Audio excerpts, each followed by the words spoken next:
오늘 하나님께서 우리에게 주시는 말씀 느헤미야 13장 23절로 27절입니다. 느헤미야 13장 23절로 27절 구약성경 749페이지 있습니다.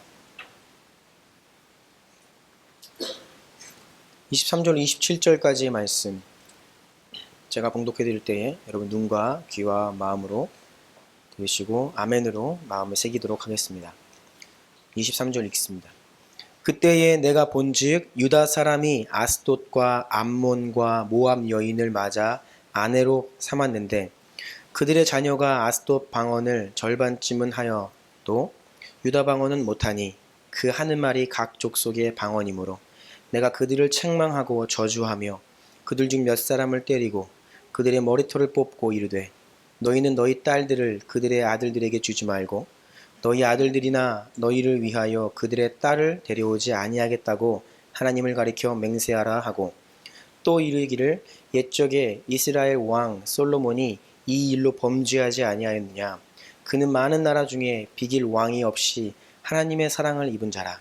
하나님이 그를 왕으로 삼아 온 이스라엘을 다스리게 하셨으나 이방 여인이 그를 범죄하게 하였나니 너희가 이방 여인을 아내로 맞아 이 모든 큰 악을 행하여 우리 하나님께 범죄하는 것을 우리가 어찌 용납하겠느냐. 아멘. 아멘. 벌써 5월입니다. 5월 첫 주예요. 5월은 무슨 달이죠? 가정의 달이에요. 가정의 달. 그래서 오늘은 내일이 무슨 날이죠? 네, 그래서 오늘은 어린이 주일이에요. 그리고 다음 주는 어버이 주일이고요. 그래서 가정의 달 맞이하여서 하나님께서 본래 바라시고 디자인하신 그 가정의 아름다운 모습이 무엇인지 제가 5월 한 달 동안 한번 살펴보기를 원해요. 그래서 오늘은 그 첫 번째 시간으로 하나님이 디자인하신 가정 첫 번째 제목을 한번 읽어볼까요? 시작. 아비들이여 자녀를 위하여 울라 라는 제목으로 하나님 말씀 나누려고 합니다. 먼저 하나님께 기도드리고 말씀 나누겠습니다. 기도드립니다. 사랑하는 주님, 하나님 말씀 우리의 생명입니다. 우리가 하나님 말씀 듣고 그 말씀이 우리 가운데 새기고 그 말씀이 우리 속에서 살아 역사하여 우리의 전 인격이 변화되기를 소원합니다. 보혈의 능력, 말씀의 능력, 성령의 역사가 이 시간 함께 하시기를 간절히 기도드립니다. 부족한 종이 이 앞에 섰는데 인간의 연약함은 다 뒤로 감추시고 오직 주님 홀로 역사하시는 시간 되게 하시며 듣는 모든 권속들에게 지혜와 계시의 영을 주시어 영적인 하나님의 음성을 듣고 깨달아 변화되게 하여 주옵소서. 예수님의 이름으로 간절히 기도드립니다. 아멘. 여러분 44창 영어로 하면 414 window라는 말 들어본 적 있어요? 혹시 그러면 1040창이라는 말은 들어본 적 있나요? 처음 들어요? 이것은 선교적인 용어인데 1040창이다 그러면 북위 10도에서 40도 사이에 있는 큰 창을 이야기해요. 여기에 저 네모 박스가 북위 10도에서 40도 사이인데요. 저기에 지금 전 세계 미전도 종족의 95%가 저 창 안에 존재합니다. 그래서 남은 가업을 완성하기 위해 우리가 10, 40창 저기 안에 선교적으로 집중해야 한다. 선교적으로 타겟이 되는 지역을 일컫는 말이 10, 40 윈도우, 10, 40창이에요. 그러면 4, 14창, 4, 14 윈도우는 무슨 뜻이냐? 전 세계에 있는 4세부터 14세까지의 사람들을 지역에 상관없이 다 일컬어 하는 말이 바로 4, 14창이에요. 이러한 연령대의 어린이들을 타겟으로 하는 새로운 선교 전략 개념이 바로 4, 14 윈도우인데 선교 전략가 루이스 부시의 말을 한번 들어볼까요? 우리 이상훈 집사님께서 한번 큰 소리로 선교 전략가 루이스 부시의 말을 읽어주십시오.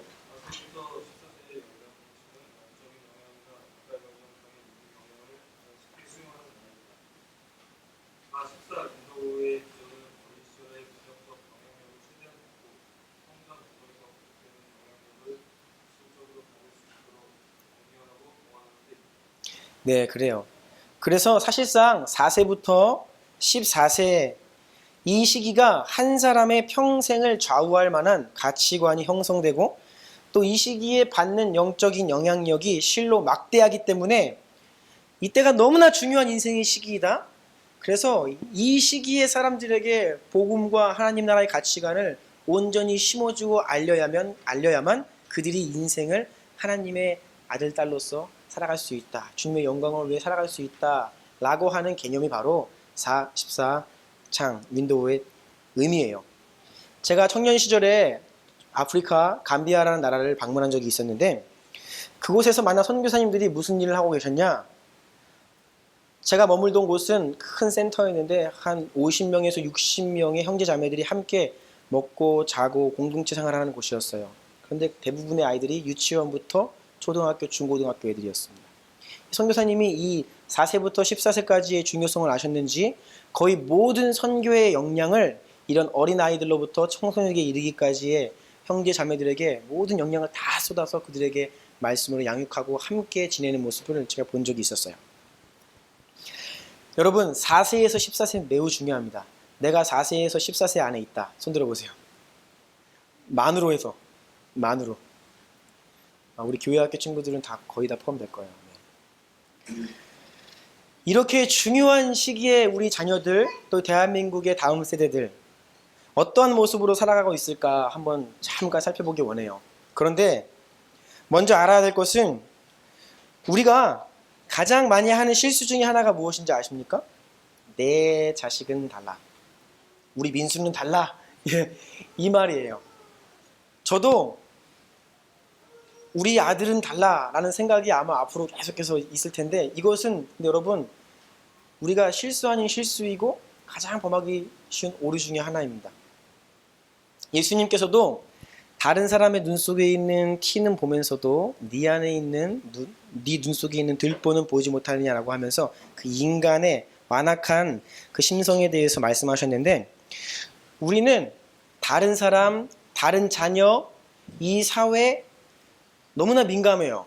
네, 그 문제에 대해서는. 그런데 정작 나, 우리 가정, 내 자녀, 우리 교회 이렇게 이야기를 하면 굉장히 둔하게 됩니다. 마치 한국에 있는 문제, 한국교회의 문제가 또 이 대한민국 청소년들의 자녀들의 문제가 다른 집 자녀들의 문제인 것처럼 느껴질 때가 많이 있다는 거예요. 그래서 우리가 흔히 매일매일 접하고 있는 이 나라의 그런 아픔들, 청소년들의 현실들을 볼 때 내가, 내 아들이, 내 딸이, 우리 교회 친구들이 저 문제 한복판에 있구나 라고 그런 것을 발견하는 것도 어떻게 보면 은혜입니다. 우리 대다수는 그렇게 남의 일처럼 생각하고 살 때가 많이 있어요. 요즘 세월호로 인하여서 우리나라에 대해서 전 국민이 실망과 분노와 한탄 이것으로 가득 차서 신음하고 있다고 저는 생각을 합니다. 그런데 이런 상황 가운데에서 대통령을 비롯해서 모든 언론과 미디어 심지어 저에게 이르기까지 이것이 철저히 내 문제라고 자각하고 있는 사람은 그렇게 많아 보이지 않는 것 같아요. 무엇을 보면 알 수 있냐? 태도를 보면 알 수 있죠. 지금 가장 구설수에 올라 있는 게 대통령의 언행 때문에 문제가 많이 되죠. 세월호 사건을 보면서 대통령이 자신의 문제로 마음 아파하고 사과하고 해야 되는데 대통령이 이 나라의 수장이면서도 불구하고 그것이 다른 사람의 문제인 것처럼 딱 선긋기 화법을 쓰다가 지금 굉장히 큰 문제에 봉착하게 되었어요. 제가 원래 제 아내가 잘 알겠지만 제가 대통령 어지간하면 욕 안 하거든요. 저는 대통령으로 세워진 사람이면 거의 그냥 축복하고 그를 위해 기도해주고 잘 보려고 노력하는 사람이에요. 그래서 저는 역대 대통령 제가 좀 의식이 있을 때부터 겪었던 김대중, 노무현, 이명박, 박근혜 이르기까지 저는 정말 안 싫어했습니다. 다 잘했다고 생각을 했어요. 그런데 그런 저도 이번에는 좀 마음이 많이 힘들어요. 무슨 뜻인지 알죠? 대통령이 이 재난을 자신의 문제로 받아들이지 않는 겁니다. 그런데요, 그것은 여러분 대통령뿐이 아닌 것 같아요. 제가 가만히 잠잠히 지난 3주 동안 기도하면서 이게 좀 세태를 보니까 대통령이 그 문제의 핵심이고 그 이후로 쫙 저에 이르기까지 정말 이게 내 문제다라고 생각하는 사람은 참 드문 것 같아요. 그래서 모두가 의인이 되어서 손가락질하고 이렇게 하는 모습들을 많이 보게 돼요. 물론 전부 다 그런 것은 아닙니다. 그러니까 혹시 마음이 불편하신 분들은 이해를 해주세요. 전부 다 그런 것은 아니고 제가 볼 때에 많은 우리들이 모습이 그렇다라는 것이에요. 저도 교회를 섬기면서 한국 교회를 보면서 한국 교회 문제다 라고 할 때에 정작 제 자신이 한국 교회란 사실을 잊을 때가 많이 있어요. 그래서 나의 문제고 우리의 문제인데 나는 의인이고 나는 잘하고 다른 교회들 다른 사람들이 못하고 있다라고 그런 태도를 취할 때가 많이 있다는 거예요. 저도 모르게. 그래서 지난주 마지막 성장반 강의 때 제가 말씀드렸지만 저의 개혁의 대상은 한국교회가 아니라고요. 저의 개혁의 대상은 한국교회인 저 자신이라고요. 말씀드렸죠. 그리고 제가 섬기고 있는 이 주나임 교회, 그리고 여러분들, 우리가 사실은 개혁의 대상인 거예요. 제가 왜 이런 말씀을 드리느냐?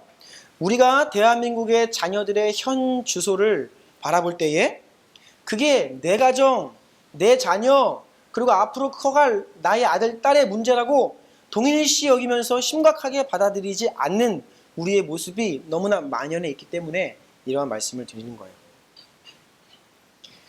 우리나라의 객관적인 자녀들의 모습들, 그것이 곧 내 자녀의 모습입니다. 이것을 꼭 기억하시고 지금 한번 우리 대한민국의 자녀들의 현 주소를 살펴보기 원해요. 첫 번째, 청소년 자살률이 세계 1위입니다. 여러분 이거 아시죠? 많이 들어보셨을 거예요. 그리고 청소년 사망 원인 1위가 자살이에요. 이게 무슨 뜻이냐면요. 청소년들이 사망을 하게 되는 이유가 재난이나 사고나 질병으로 죽는 것보다 자살로 인해 죽는 수가 훨씬 많다는 거예요. 그러니까 지금 누군가가 청소년이 죽었다 그러면 제일 1순위는 자살이라는 거예요. 이거는 참 기가 막힌 믿고 싶지 않은 통계입니다. 우리 아이들 가운데 절반 정도가 자살을 한 번이라도 생각해 본 적이 있고요. 실제로 5%는 자살을 시도해 본 적이 있습니다. 그리고 심지어 초등학생, 여러분 우리 어른분들은 초등학교 시절을 생각해 보세요. 그 해맑고 그 시절 대한민국 초등학생들의 12%가 벌써부터 자살 충동을 느꼈다라고 이야기를 합니다. 이게 이 나라의 현실이에요. 그런데 그 내용들을 좀 깊이 있게 들여다보면 아이들의 문제의 원인은 바로 부모들 그리고 우리 기성세대들 어른들에게 있다는 것을 쉽게 알 수 있습니다. 아이들에게 왜 자살 충동을 느끼는지에 질문을 하면요. 1위가 무엇인지 아십니까? 성적, 진학 문제 때문이라고 이야기를 해요. 아이들이 왜 성적과 진학 문제 때문에 스트레스를 받고 힘들어하죠? 부모님이 그리고 이 사회가 아이들에게 그것을 강요하기 때문입니다. 그러니까 아이들이 그 압박감에 못 이겨 힘들어하는 거예요. 지난주에 우리 중고등학교 시험 기간이었죠. 참 감사한 건데 우리 교회 아이들은 시험에 완전 저요합니다. 네. 시험 기간과 비시험 기간이 거의 구분이 없어요. 그래서 제가 아이들이 시험 기간인지도 모르고 지나갈 뻔했습니다. 야, 수요일 날 말씀 기도에 안 빠지고 나와요. 오늘 시험인데 시험 기간에 한복판인데요. 대단합니다. 눈 하나 깜짝 안 해요. 그래서 감사한 거예요. 어떻게 보면 그렇죠? 감사한 건데 좀 열심히는 해야 돼요. 그렇게 살면 미래가 조금 힘들어질 수 있는데 조금 부담감을 느끼셔야 돼요. 그래서 우리 유명한 집사님도 조금 부담감을 더 주실 필요는 있는 것 같아요. 민수가 자유하더라고요. 괜찮아요. 좋습니다. 감사하게 그렇지만 우리 아이들의 현 주소가 그렇다는 거예요. 그리고 실제로 자살을 한 청소년들 이유를 보면요. 1위가 뭔지 아세요? 가정 불화, 가정 문제입니다. 여러분, 우리 아이들에게 가정 문제, 가정 불화에 무슨 이유가, 원인이 있어요. 다 부모님들 문제지. 안 그렇습니까? 그래서 아이들이 그런 문제 때문에 힘들어하고 있다는 거예요. 바로 우리가 기성세대가 우리 어린 아이들을 힘들게 하고 있다. 그런 자리를 내몰고 있다는 것이죠. 그래서 우리나라 청소년들의 주관적 행복감은 OECD 국가 중에 최하위입니다. 최하위예요. 최하위. 그리고 남학생 3명 중에 한 친구는 이미 청소년 시절에 흡연을 경험하고요. 절반 이상이 이미 음주를 경험합니다. 그리고 우리 아이들 14.3%가 상담과 치료가 필요한 인터넷 중독 상태예요. 이런 환경 속에서 자라간 우리 친구들이 대학생이 되면 어떤 가치관을 갖는지 아세요? 단면적으로 대한민국 대학생들의 90%가 혼전 성관계는 문제가 없다는 가치관을 가지고 있습니다. 이거 심각한 문제입니다, 여러분. 성경의 가르침과 완전 정면 배치되는 거예요. 그리고 심지어 72.8%의 대학생들은 사랑한다면 동거도 가능하다라는 가치관을 갖게 돼요. 이렇게 자라가다가. 이것이 바로 피해갈 수 없는 우리 자녀들, 우리 교회 학교 학생들이 살아가야 하는 현실이에요. 여러분, 무엇이 문제입니까? 여기에 대해서 전문가들의 많은 진단이 있겠지만 세상은 둘째치고 우리 안을 우리가 한번 살펴보자는 거예요. 우리 교회, 한국 교회. 여러분, 교회는 건물이 아니라 사람이라 말씀드렸죠. 여러분, 우리가 다 한국 교회예요. 우리에게 문제가 있는 겁니다. 우리 한 사람 한 사람에게 문제가 있어요. 특별히 이 가운데 있는 성인들, 기성세대들에게 문제가 있습니다. 그래서 아이들이 그 문제 가운데 그 영향을 받으며 살아가고 있는 거예요. 지금 청소년 사역을 전문적으로 하시는 분들이 공공연하게 말씀하시는 게 뭐냐 하면 대한민국 청소년의 복음화율이 3% 시대다라고 이야기를 해요. 여러분, 저는 이 통계를 믿고 싶지 않습니다. 3%라고 이야기를 하는데 넉넉하게 잡아서 5%라 칩시다. 제가 찾아봤어요. 지금 복음화율이 3%에서 5% 사이인 나라가 어느 나라인지. 그랬더니 한번 들어보세요. 파키스탄, 리비아, 오만, 투르크메니스탄, 요르단. 지금 선교사님이 절실하게 필요하고 선교 시급 지역들이 바로 복음화 3%인 나라들이에요. 그런데 우리나라의 이 청소년들의 복음화율이 3%라고 하는 것은 이제 이들이 절실하게 외부의 도움이 없이는 자생할 수 없고 신앙이 그냥 끊겨버리는 위기에 처해 있다는 겁니다. 우리나라 어른들의 복음화율을 20%로 보자면요, 모태신앙들, 즉 신앙의 가정에서 태어나서 부모님, 엄마, 아빠가 다 믿는 친구들 4명 중에 3명이 교회를 떠나고 있는 거예요. 이게 우리 현실입니다. 신앙의 대물림과 전수가 전혀 이루어지지 않고 있는 거예요. 전도는 둘째치고 내 자녀 하나 못 건지고 처절하게 실패하고 있는 것이 우리의 현실이라고 통계가 말해주고 있습니다. 우리의 현실은 이토록 처참한데 여러분들, 이게 내 문제야, 내 아들 딸의 문제야, 미래에 내가 낳게 될 내 자녀들의 문제야 라고 느껴지지가 않는다는 거예요. 잘. 저만 해도 우리 시안이는 잘 클 거야, 이런 낙관론적인 생각이 제 안에 자리 잡고 있어요. 우리가 다 그렇다는 것입니다. 왜 우리 현실이 이렇게 되었을까요? 저는 오늘 이 대한민국의 우리 아이들의 현 주소를, 그 문제를 고민하면서 바로 오늘 우리가 읽은 느헤미야 말씀 가운데에서 당시 이스라엘 백성들, 그들의 자녀들의 모습 가운데 답이 있다고 보여져요. 볼까요? 느헤미야 시대, 오늘 본문의 배경인 느헤미야의 시대는 배경은 이렇습니다. 북이스라엘이 아수르에 의해서 먼저 멸망하게 됩니다. 남유다도 바벨론이라는 나라에게 멸망당했어요. 이 예루살렘이 완전히 다 무너지고 황폐화되고 불탔습니다. 그리고 남은 자들이 바벨론 저 먼 나라로 포로로 끌려갔어요. 혹독한 포로 생활 가운데 하나님께서 예레미야 선지자를 통해 예언하신 70년의 그 약속 기간이 끝난 후에 이스라엘 백성들이 하나님의 은혜로 다시 본국으로 귀환을 하게 됩니다. 귀환을 해서 예루살렘 성전을 다시 지어요. 이것이 바로 에스라서의 내용이에요. 그런데 성전이 재건된 지 얼마 지나지 않아서 예루살렘이 다시 황폐화됩니다. 그래서 당시에 바벨론의 아닥사스다 왕의 관원이었던 느헤미야에게 본국의 이스라엘 그 예루살렘의 소식이 다시 들려와요.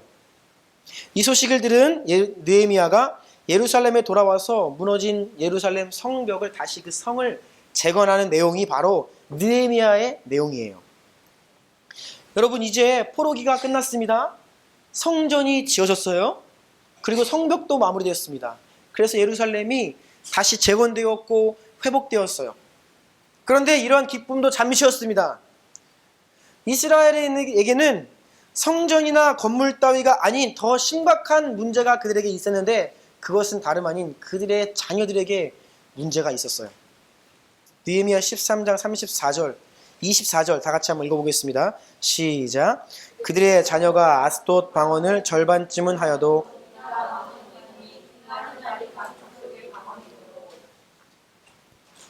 이스라엘의 자녀들을 보니까요, 이 자녀들이 유다 방언, 자기 나라 말을 못하는 겁니다. 그런데 이 아이들이 어느 나라 말을 하냐? 아스돗, 옆에 있는 블레셋 그 도시 중에 하나예요. 아스돗 말을 하고 모압, 암몬 그런 다른 나라 말들은 잘하는데 정작 이스라엘 자신들의 언어를 다 잊어버린 거예요. 여러분, 이스라엘 백성들에게 자신의 언어는요, 이거는 굉장히 상징적인 것인데 하나님 나라의 가치관과 문화와 그리고 부모님으로부터 물려받는 신앙의 그 유산들, 전통을 말해요. 여호와 하나님에 대한 아브라함과 이삭과 야곱의 그 하나님, 그 여호와 하나님에 대한 신앙이 이 자녀들에게 물려지지 않고 전수되지 않고 이들이 하나님을 떠나서 이제 더 이상 하나님 나라의 말을 못하고 세상 말만 할 수 있는 자녀들이 되었다라는 것이 바로 지금 읽은 느헤미야의 내용입니다. 여러분, 이것이 바로 지금 대한민국 그리고 한국교회 안에 있는 우리 자녀들의 현주소고 모습이에요. 우리 아이들이 세상에 대해서 얼마나 잘 아는지 모릅니다. 아이들끼리 모여서 이야기하는 거 한번 여러분 모른 척하고 들어보세요. 우리 교회 친구들이 저 뒤에 모여서 모임은 어떻게 하는지 아세요? 참 희한한 광경이 요즘에 많아요. 일단 모임은 스마트폰을 다툽니다. 다 각기 자기 스마트폰을 뭐 카톡을 하는지 게임을 하는지 모르겠는데 한 대여섯 명이 모이면 다 스마트폰을 들고 뭔가를 막 쳐요. 그러면서 이야기를 막 주고받아요. 그러면 뭐 재밌고 떠들고 웃고 막 그러면서 우리 아이들이 맨날 하는 이야기가 뭐예요? 교회에서 잠자요. 교회에서 밤새요. 막 그런 말 하죠. 그 아이들은 즐거운 겁니다. 모이면. 할 말이 너무 많아요. 그래가지고 막 연예인 얘기, 누구 얘기 뭐. 그런데 이런 친구들이 갑자기 우리 하나님 말씀을 봅시다. 기도합시다. 그럼 어떻게 돼요? 책상에 머리를 묻기 시작해요. 기도를 하면 1분을 하기 힘들어요. 우리 가혜린이 고백했어요. 하루에 30초 기도하기 힘들대요. 자기들이 좋아하는 것들 이야기하면 밤도새 친구들이 세상에 대해서는 너무나 잘 알아요. 열광해요. 즐거워해요. 그런데 하나님 나라의 말들은 잊어버리고 하나님께 기도하는 법을 잊어버렸고 주의 말씀을 읽는 법을 다 잃어버리고 있는 것이 지금 우리 자녀들의 모습입니다.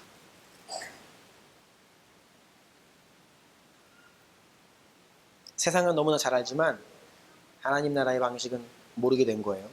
바로 이스라엘 자녀들의 문제가 우리의 문제입니다. 왜일까요? 문제는 그들에게 있는 것이 아니었습니다. 그들 부모에게 문제가 있었습니다.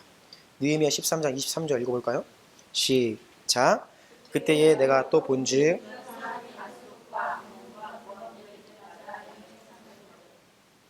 그 자녀들이 괜히 유다 방언을 못한 게 아니라 그들의 부모가 모압, 암몬, 아스돗 여인과 결혼해서 태어난 아이들이 그 아이들인 거예요. 그러니까 부모가 하나님을 떠나서 세상과 결혼해서 낳은 자녀들의 모습이 바로 하나님을 떠나는 자녀들을 양산했다라고 하는 것이죠. 부모님이 세상 가치관과 결혼을 하면요, 세상과 타협하며 살아가면요, 자녀들은 세상으로 갑니다. 왜 대한민국 한국교회의 모태신앙 4명 중에 3친구가 교회를 떠나냐? 다른 거 없습니다. 그들의 부모님이 하나님 나라의 가치관대로 살지 못하고 세상과 타협하며 세상과 결혼한 채 살아갔기 때문에 자녀들이 세상을 사랑하게 된 거예요. 다른 이유가 아닙니다. 제가 굳게 믿고 있는 한 가지 사실, 정말 하나님 앞에 진실되고 온전하게 바로 서면 내 자녀는 하나님 앞에 반드시 서게 된다. 방황을 해도 돌아오게 된다. 이게 저의 믿음 중에 하나예요. 그런데 어떻게 보면 당연한 겁니다. 이건 당연한 신앙의 원리예요. 그래서 느헤미야는 이러한 이스라엘 아비들에게, 아버지들, 기성세대들에게, 어른들에게 지금 회개를 선포하는 거예요. 25절 다 같이 읽어보겠습니다. 다음 페이지입니다.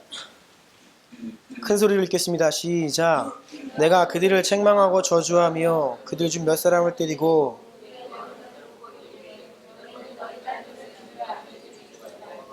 너희 아들들이나 너희를 위하여 그들의 딸을 데려오지 아니하겠다고 하나님을 가리켜 맹세하라 하고, 느헤미야가 매우 호되게 어른들을 질책하고 있어요. 강도 높게 회개를 선포하고 있습니다. 이러한 자녀들의 현실 앞에 부모들이 회개하고 주님 앞에 돌아와야 한다는 거예요. 세상과 타협하며 살던 너희의 죄악을 돌이키고 더 이상 너희 자녀를 세상에게 내어주지 말아라 라고 이야기하고 있는 겁니다. 굉장히 강력하게 이야기해요. 심지어 그들을 저주하고 때리고 머리털을 뽑고 이야기했다고 나와요. 느헤미야가 너무나 당황스럽고 너무나 화가 나고 너무나 안타까워서 그렇게 이야기를 하고 있는 것입니다. 여러분, 지금은 울며 기도해야 될 때예요. 특별히 우리 어른들에게 그런 책임이 있습니다. 우리 한국교회의 현재의 모습은 숫자적으로는 많이 부흥을 했는데, 이것은 이 전 세대가 눈물의 씨앗을 뿌린 것을 우리가 거두면서 살았어요. 여러분, 제가 신학교 다닐 때에 우리 교수님들이나 나이 드신 목사님들이 항상 하시던 말씀이 뭐였는지 아세요? 본인이 목회하실 때에는 천만망 치고 예배만 드리면 사람들이 몰려왔대요. 이게 무슨 뜻인지 아십니까? 신앙의 선조들이, 그 앞선 선조들이 이 나라에서 가난하고 핍박과 어려움 가운데, 여러분, 그 우상 숭배하던 그 집안에서 예수님 한번 믿기가 정말 힘들지요? 그 가진 핍박을 다 견뎌내면서 눈물로 씨앗을 뿌려놓은 것을 지금의 바로 이 세대에 다 거둔 겁니다. 그런데요, 지금의 기성세대가 우리 다음 세대를 위해서 눈물을 흘리고 씨앗을 뿌리지 않으면 우리 아이들은 거둘 게 없습니다. 네, 거둘 게 없어요. 그래서 지금은 우리가 눈물의 씨앗을 뿌려야 될 때예요. 심어야 될 때입니다. 예수님께서 십자가를 지시고 골고다 언덕길로 가실 때에 많은 여자들이 예수님을 뒤따르면서 엉엉 울었어요. 그러니까 예수님께서 그 여인들을 보면서 뭐라고 말씀하셨냐면, 너희들 나를 위해 울지 말고 너희 자신을 위해 울고 너희의 자녀를 위해 울라 그랬습니다. 너희 자신과 너희 자녀를 위해 울라. 저는 이 예수님의 말씀이 지금 나를 향한, 저를 향한, 그리고 우리 그 어른들을 향한, 이 시대를 향한 예수님 말씀이라고 들려요. 주님께서 우리의 현실 앞에 슬피 울라고 말씀하시고 회개의 눈물을 흘리라고 말씀하고 계시는 겁니다. 그래서 먼저 우리 아비들, 어머니, 아버지들, 기성세대들이, 어른들이 먼저 회개해야 합니다. 어떻게 회개하냐? 첫 번째 볼까요? 하나님 앞에서 공의롭고 정직하게 살지 못하였음을 회개합니다. 이렇게 회개해야 돼요. 여러분, 믿는 사람들은요, 이 세상의 법과 제도는 기본이고 하나님 앞에서 살아가는 우리는 그 이상의 도덕과 윤리가 요구돼요. 여러분, 우리 크리스찬들의 힘은 뭔지 아십니까? 첫 번째, 사상의 힘이에요. 우리가 알고 있는 전 세계를 하나님이 창조하시고 다스리시고 운행하신다는 그 복음의 사상, 그 힘이고요. 두 번째는 그것이 우리의 삶을 정결하게 하고 깨끗하게 하는 그런 윤리적 삶의 힘이, 이 두 가지가 바로 그리스도인들의 힘입니다. 그런데 우리가 공의롭고 정직하게 살지 못했어요. 이 사회의 인습과 관행을 그대로 답습하면서 공의롭고 정직하게 살지 못하였음을 회개해야 됩니다. 80년대에 세계적으로 한 유명한 목사님이 여의도에 있는 큰 모 교회, 세계에서 제일 큰 교회죠. 그 교회에 오셨다가 하신 말씀을 제가 어느 책에서 인용되어 있는 걸 본 적이 있어요. 이 목사님이 한국 교회에 엄청난 부흥의 소식을 듣고 한국에 온 겁니다. 그런데 그 교회 새벽 기도를 갔더니 새벽 기도에 사람들이 바글바글 되는 거예요. 깜짝 놀란 거죠. 본 적이 없는 겁니다. 해가 뜨기 전에 사람들이 교회에 와서 기도하고 하루를 시작하는 모습에 감동받은 거예요. 그런데 이분이 새벽 기도 끝나고 나서 충격을 받으셨습니다. 교회 밖을 나갔더니 그 새벽 기도를 드린 분들이 6개월을 건너지 않고 다 무상대나 하면서 집에 가는 거예요. 이 모습에 또 충격을 받으신 겁니다. 여러분, 이게 우리의 이 영성입니다. 하나님께 기도는 뭐 열심히, 지금은 기도도 많이 안 하지만 기도는 열심히 하는지 모르겠지만 교회 밖을 나가면 조그마한 법질서 하나 지키지 않는 모습에 이 목사님이 충격받은 거예요. 아니 근데 왜 한국교회는 이렇게 모여서 기도하면서 이런 거 사소한 거 하나 안 지킵니까? 충격받으신 거죠. 제가 지지난주죠. 민방위 훈련 가서 배운 것이 한 가지 있습니다.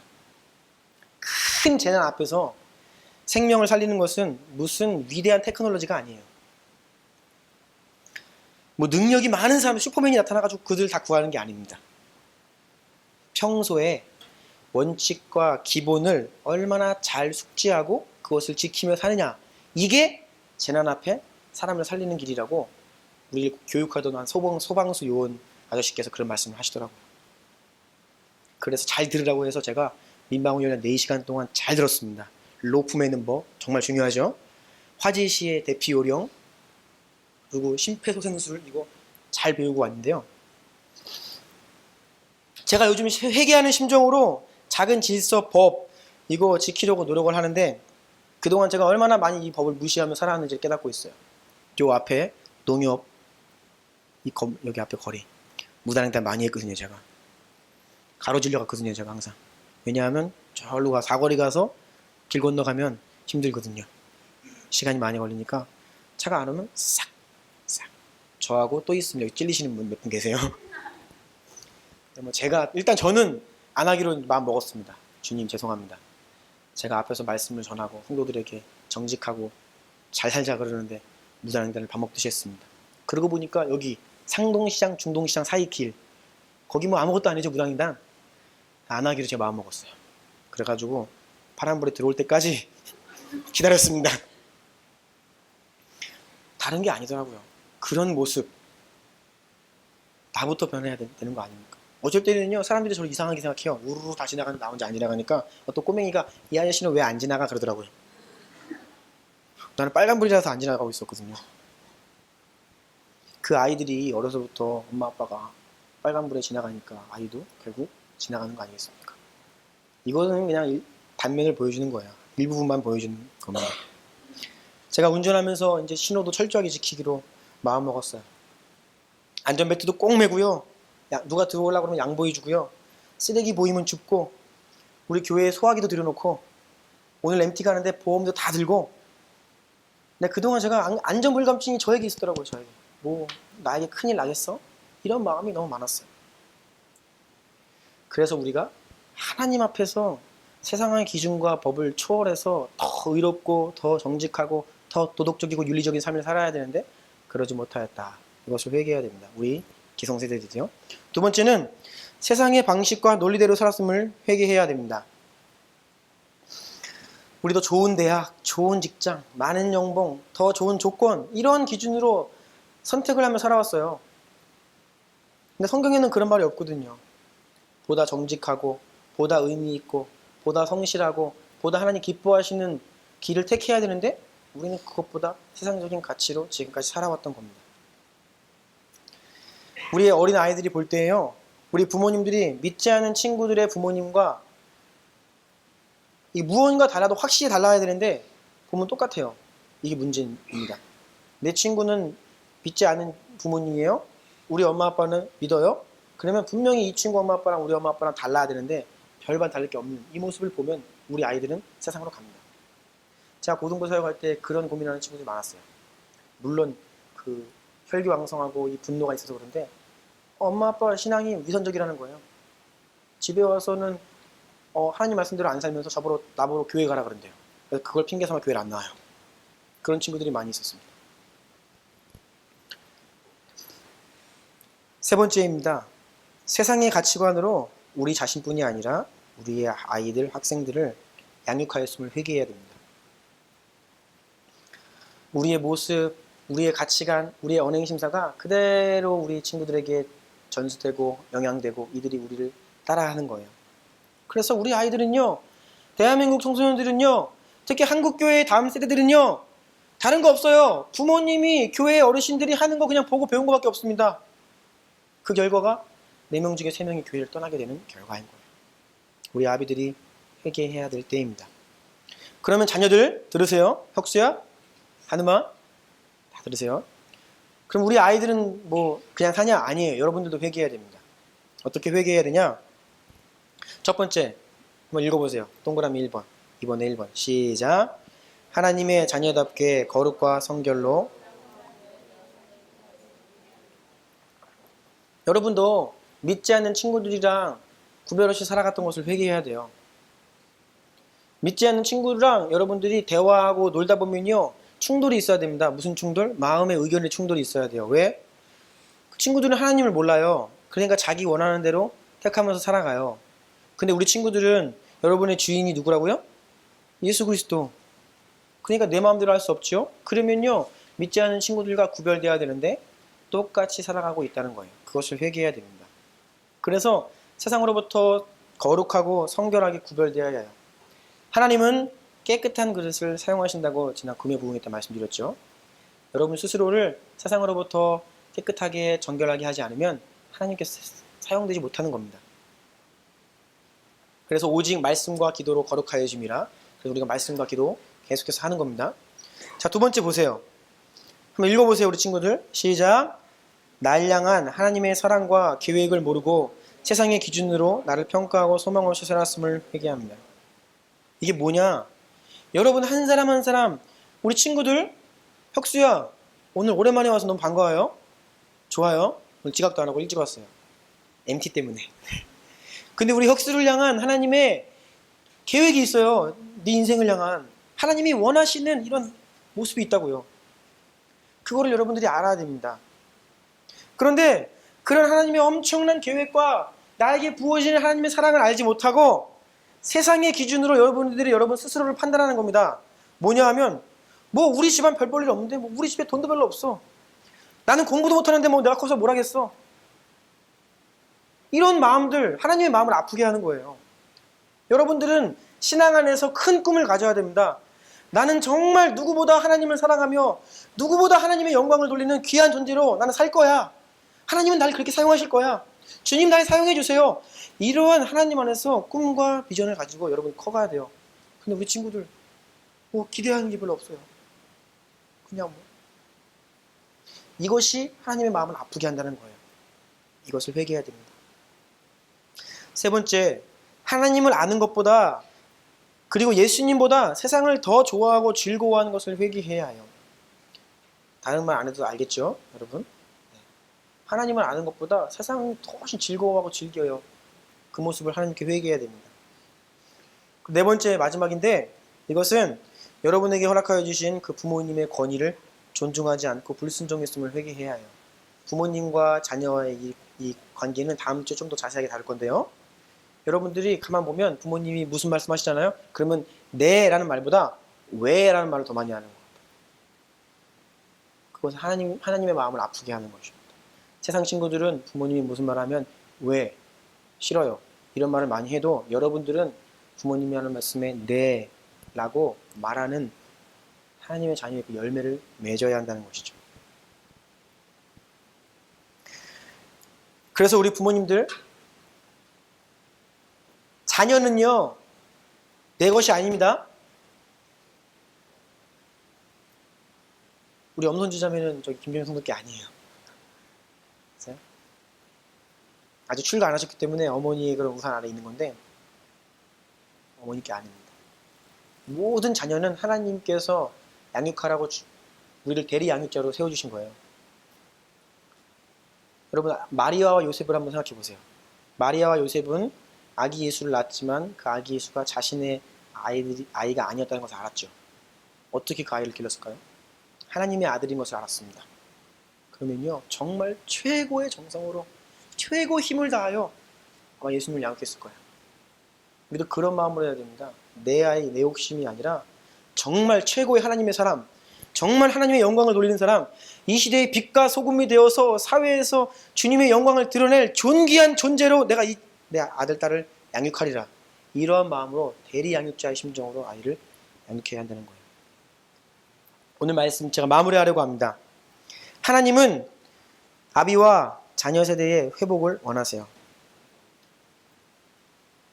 말라기 4장 5절 6절 보면요, 엘리야에 대한 예수님의 앞서 온 엘리야에 대한 예언의 말씀이 나오는데 그가 아버지의 마음을 자녀에게로 돌이키게 하고 자녀들의 마음을 그들의 아버지에게로 돌이키게 하리라 라고 말씀하십니다. 엘리야가 예수님의 앞서 와서 예수님의 그 사역을 그 길을 예비하고 준비했는데 그것이 뭐였냐? 아비들의 마음을 자녀들에게 자녀의 마음을 아비들에게 돌이키는 사역을 했다는 거예요. 이것은 가정의 회복을 이야기합니다. 깨어지고 상처 입고 불신이 있는 그 가정 가운데 엘리야가 먼저 와서 회개케 하고 가정의 회복을 시키신 거예요. 여러분, 가정이 회복되지 않으면 신앙이 회복되지 않습니다. 그래서 하나님께서 그 일을 먼저 하게 하신 거예요. 마찬가지입니다. 이 마지막 시대에 우리 가족이, 우리 교회가 하나님의 영광이 되고 주님 오실 길을 예비하려면요, 우리 부모님의 마음이 자녀에게로, 자녀들의 마음이 부모님에게로 회복이 돼야 돼요. 이러한 가정이 회복이 있어야 우리는 비로소 주님께 영광이 되는 도구가 될 수 있고 주님 다시 오실 길을 예비하는 복된 존재가 될 수 있는 거예요. 하나님께서는 지금 이 길을 원하고 계시고 우리가 이렇게 일어서길 원하십니다. 그래서 두 번째, 부흥의 다음 세대가 일어나기 위해서는 아비 세대가 먼저 주님께 돌아와야 합니다. 또 아비들아, 너희 자녀를 노엽게 하지 말고 오직 주의 교훈과 훈계로 양육하라. 자녀들은요, 부모님이 공의를 행하지 않을 때 분노를 느낍니다. 우리 아이들이 부모님께 불순종하고 반항할 때 이야기 가만 들어보면요, 다 이유가 있습니다. 그것도 굉장히 합당한 이유가 있어요. 그냥 아이들의 분노가 있는 게 아니에요. 그래서 부모님은 하나님의 공의로 자녀를 대해야 돼요. 그리고 집중하십시오. 여기에 오직이에요. 다른 게 아닙니다. 오직 주의 교훈과 훈계로만 자녀를 양육해야 합니다. 주일에는 하나님의 교훈으로, 주중에는 세상의 방심으로 교육하는 이런 이중자 때문에요, 우리 아이들을 세상에 보내는 꼴이에요. 오직 주의 말씀과 교훈으로만 양육해야 됩니다. 자녀를 훌륭한 사람 만들려고 학원도 보내고 과외도 시키고 막 해요. 그런데 정말 하나님의 자녀 만들려고 투자를 안 합니다. 우리 부모님들이 먼저 하나님의 사람들이 그래서 돼야 돼요. 우리가 요즘에 자기 개발한다 뭐한다 뭐 영어학원도 다니고 그렇죠? 요즘에는 직장을 들어가도 끝나지 않아요. 또 승진을 하려면 시험 공부해야 되고 자기 자신을 위해서는, 그리고 자녀들을 위해서는 우리가 많은 시간과 노력과 에너지와 그 물질을 투자해요. 그런데 여러분, 우리가 하나님 알고 하나님 앞에 바로 서기 위해서 투자 안 합니다. 심지어는 교회에서 말씀을 가르쳐준다 그래도 안 와요. 이유가 뭐예요? 우리의 관심이 내 영혼이 잘 되고 내가 하나님 앞에 바로 서는 것보다는 세상에서 좀 더 인정받고 잘 되는 것에 우리의 관심이 있기 때문에 하나님의 그 영적인 것에 대해서 관심이 없는 겁니다. 여러분, 그래서 우리가 먼저 부모된 세대가 하나님의 말씀 앞에 바로 서고 그리고 오직 주의 교훈과 훈계로 자녀를 양육해야 됩니다. 우리 3번 기도문을 같이 한번 읽어볼까요? 시작. 주여, 무너진 이 세대를 다시 일으켜 세우소서. 하나님 나라의 부흥과 선교의 완성을 위한 부흥의 세대를 일으키소서.